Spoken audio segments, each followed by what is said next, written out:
Hola, ¿qué tal? ¿Cómo les va? Hoy vamos a hablar sobre la edad contemporánea. ¿Y qué fue de este periodo? Bueno, decir que se llama edad contemporánea a la etapa de la periodización tradicional de la historia que se extiende desde fines del siglo XVIII hasta la actualidad. También debemos decir que la doble revolución europea, es decir, la revolución industrial y la revolución francesa, fue el proceso que marcó el pasaje de la edad moderna a la edad contemporánea. Y por último, decir que algunos autores sostienen que este periodo ya habría finalizado y que estaríamos viviendo una nueva etapa. Sin embargo, aún se carece de perspectivas históricas para poder identificar el hecho que habría iniciado esta nueva era y cuáles serían sus características distintivas.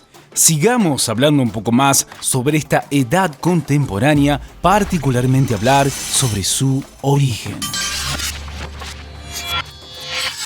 Bueno, debemos decir que sus orígenes o su inicio fue bastante marcado por la corriente filosófica iluminista o la Ilustración, como también es conocido este pensamiento que dio origen a la Revolución Francesa, que destacaba la importancia de la razón y está marcado de manera general. Otro punto a mencionar es que también estuvo marcado por el desarrollo y la consolidación del régimen capitalista en el occidente y, consecuentemente, por las disputas de las grandes potencias europeas por territorios, materias primas y otros intereses económicos y comerciales. Sigamos hablando sobre esta edad contemporánea, particularmente hablar sobre sus características. Bueno, entre sus principales características debemos mencionar la consolidación del capitalismo como sistema económico, también el desarrollo industrial y también la ascensión política y económica de la burguesía industrial, principalmente en los países europeos, y también la consolidación del régimen democrático tras mediados del siglo XIX.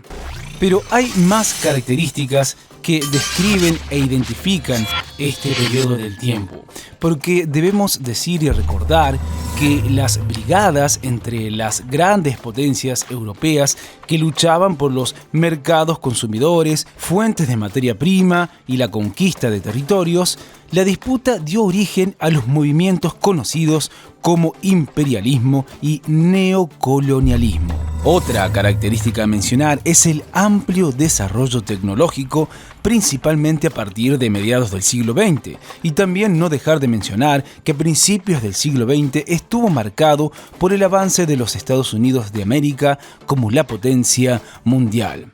Y no debemos dejar de mencionar la globalización de la economía a partir de mediados del siglo XX. Y por último, decir que en el siglo XX también fue configurado por los importantes descubrimientos y avances tecnológicos. Sigamos hablando un poco más sobre esta edad contemporánea, particularmente hablar sobre sus etapas.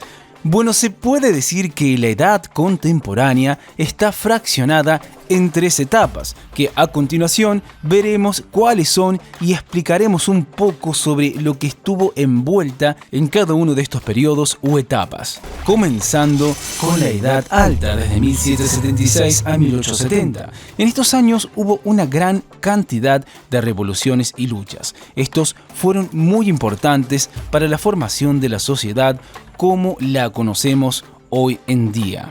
La siguiente etapa que mencionaremos tiene que ver con la Edad Baja, de 1870 a 1914. Siguiendo con la etapa anterior, comienza con un lapso pacífico de la época, tiempo en el cual los países mantenían relaciones que parecían amistosas, pero se desenvuelve a partir del año 1914, como muchos saben, con los conflictos bélicos característicos de esos tiempos, como por ejemplo la Primera Guerra Mundial. La etapa siguiente que mencionaremos tiene que ver con los periodos bélicos. Bueno, decir que esta etapa inicia con las consecutivas guerras como lo fueron la Primera Guerra Mundial, la Segunda Guerra Mundial, la Guerra Fría y muchas otras que acabaron con la vida de millones de personas. Sigamos hablando sobre esta edad contemporánea y para finalizar hablar sobre sus consecuencias.